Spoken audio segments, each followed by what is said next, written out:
thoughts on the Flacco trade? Oh yeah, it was surprising, you know. Didn't see that coming, but wish Flacco the best, you know. And, yeah. And then Flacco and Pickett took the bulk of #1 reps in training camp. Neither is here after 5 weeks. Do you think that was a waste of time? I won't say a waste of time, you know. I don't know what that was, you know. You know, I'm pretty sure everybody thought they'll still be here throughout the season, but things change. So yeah.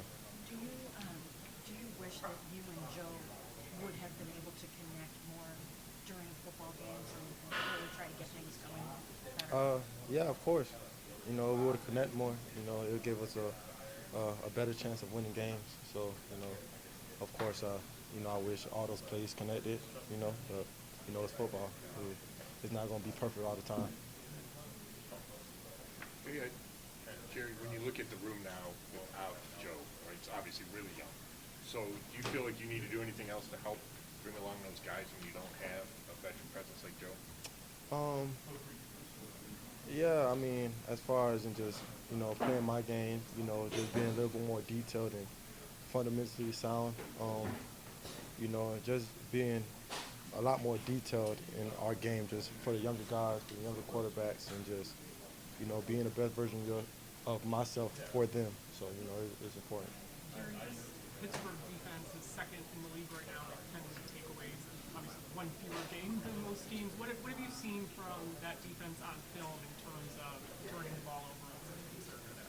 Like you said, they second in the league behind who? Another team. I forgot what team that was, but they got a good secondary, and good defensive line. Guys that be making plays in the back end. We just gotta do a good job of not turning the ball over and playing our game.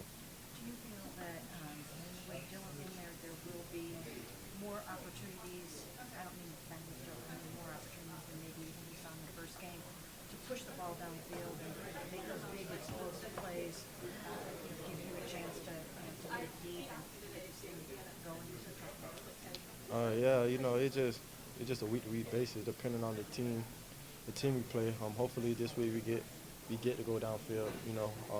Last week Vikings are a too high team, so it's hard to really go down the field against them. So it might be a little bit difficult, but hopefully this week we could do that. Denzel was saying that everyone in the meetings still feels like winning is the most important thing despite the trade.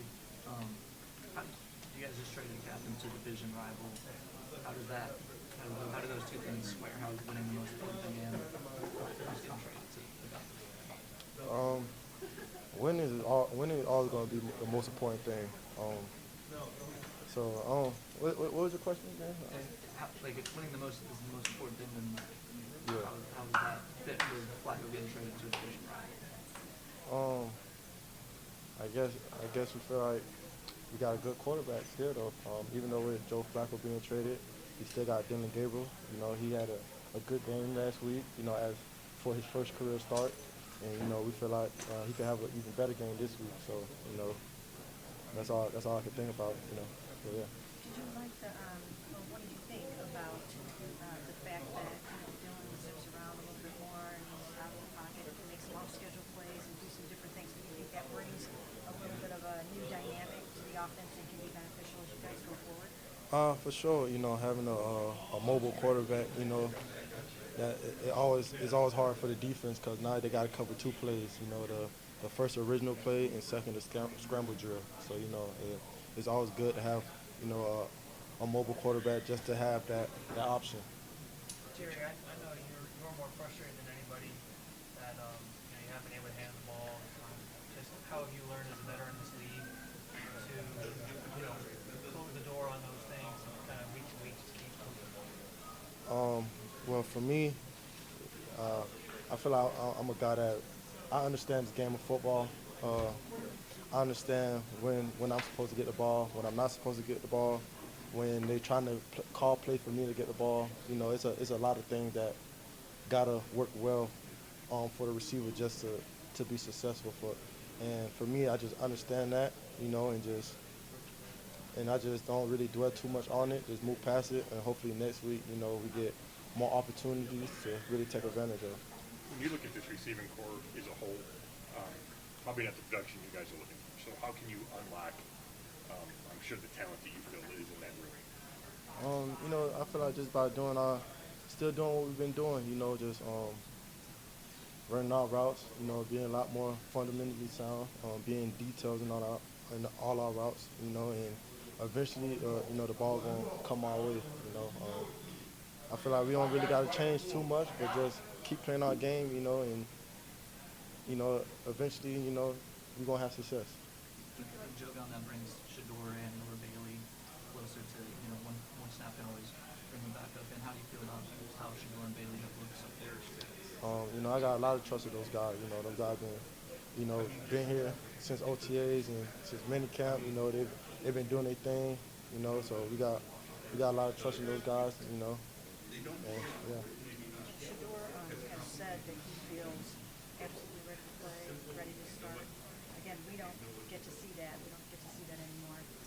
But how has he really come along over the last 4 or 5 days? You know, he been doing a good job. You know, just understanding the plays, doing whatever the coach asks for him. You know, and he been doing a great job of just, you know, being a pro and, you know, doing what he need to do to be able to, once he get his chance, to take advantage of that. So, you know, that's all we can ask for him to do. You know, once he get his opportunity, just take advantage of it.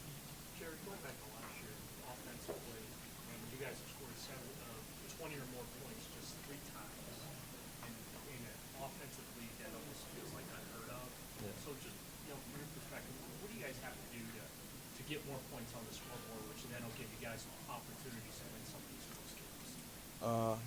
I think everybody just need to be on the same page. You know, all 11 players that's on the field. You know, just everybody just focus on their job, one play at a time. You know, and then we'll get to where we need to be at. You know, I feel like that's the biggest thing. Just everybody just focus on their job, on their execution, on their assignment, and we'll score way more than 20. Are you having to block out, you know, any of the noise? I mean, do you stay away from any criticism that you might be taking so far this season for different things that have happened so far? Oh yeah, for sure. You know, I don't really listen too much to the outside noise. You know, because you know they're outsiders. They don't really understand what's going on within the locker room, within the players and the coaching staff. So you know, I don't really focus too much about people that's not in this building. You know, so yeah. So I don't really, like I said, I don't really focus too much on that because I know the type of player I am and what I can bring to the table, and so do the coaching staff and the players in the locker room. And, you know, that's the only people's opinion that I care about is the people that's in this building. Nobody that's outside of it that's not really doing nothing but talking for real. Thanks, Jerry. Thank you.